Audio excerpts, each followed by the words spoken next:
You know that feeling when you scroll through a glossy Amazon page, the TV looks like a piece of art, the soundbar promises cinema-level immersion, and you're convinced you've just found the perfect upgrade for your living room?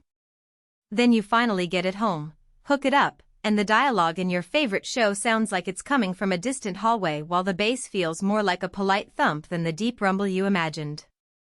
I've been there, and that's why I'm doing this deep dive so you can avoid the looks good, sounds meh trap before you spend a fortune.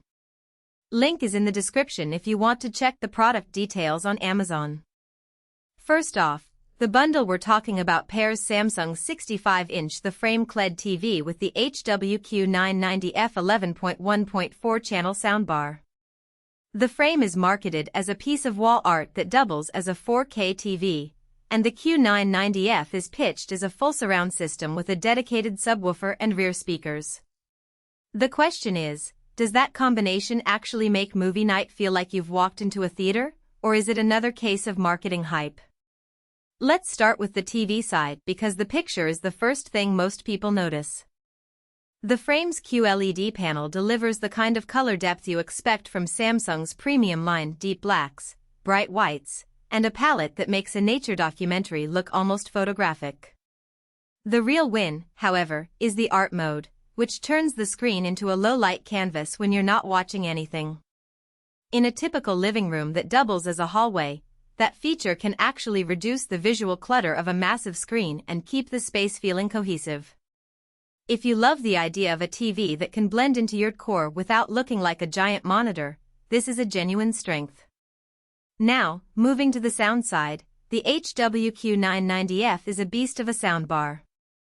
It comes with a central bar, a wireless subwoofer, and two detachable rear speakers that snap into place when you want full surround. In my testing, the first thing I noticed was dialogue clarity. Watching a fast-paced crime drama, the actors' lines stayed crisp even when background music surged. That's thanks to the dedicated dialogue enhancement processing, which isolates speech frequencies and pushes them forward. For anyone who streams a lot of series with dense plots, think The Crown or Westworld, that clarity can be a game changer, especially if you don't wear a headset. Bass performance is where the subwoofer really shines. When I cranked up a sci-fi action sequence with explosions and low-frequency synths, the sub delivered a solid rumble that you could feel in the floorboards, without turning the room into a shaking mess. That's an important nuance. The sub is powerful enough to add impact but not so aggressive that it overwhelms a medium-sized living area. If your space is a small apartment or a room under 12 feet in length, you may want to dial the sub level down a notch to avoid that bass bloat feeling. In larger rooms, the sub's reach feels appropriate and helps fill the space without needing extra speakers. The surround effect, thanks to the rear speakers, is another practical highlight. I set them up for a weekend movie marathon, and the ambient sounds, rain, crowd murmurs, wind, seemed to come from behind me, creating a more immersive environment. This isn't a gimmick, it actually helps separate on-screen action from background noise, making scenes feel more three-dimensional.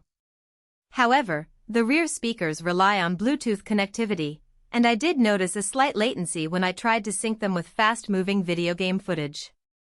For console gamers who demand frame-perfect audio, the delay was perceptible enough to be a mild annoyance. If gaming is your primary use case, you might consider a wired surround solution instead. Room size compatibility is a practical concern that many reviewers gloss over. The 65-inch panel is best suited for viewing distances of about 8 to 10 feet. Anything closer and you start to see pixelation, anything farther and the impact of the QLED's brightness wanes. Pair that with the Q990F's 1.1.4 channel layout, and you'll want a space where the rear speakers can sit at ear level behind the listening position. In a cramped studio apartment, you might end up with the rear speakers perched on a bookshelf or, worse, tucked away where they're ineffective. In a typical family room with a dedicated media console, the system works as intended. So, assess your floor plan before you commit. Connectivity-wise, the soundbar offers HDMI eARC, optical, Bluetooth, and Wi-Fi. The eARC link to the TV means you get the full uncompressed audio stream from the TV's internal decoder, which is essential for Dolby Atmos content. I tested a streaming service that supports Atmos, and the effect was unmistakable. Objects seem to move overhead and around you. The remote, however, is a little clunky. Samsung uses a single remote for both the TV and the soundbar, but the button layout forces you to toggle between modes with a menu press that isn't always intuitive. After a few minutes, it becomes second.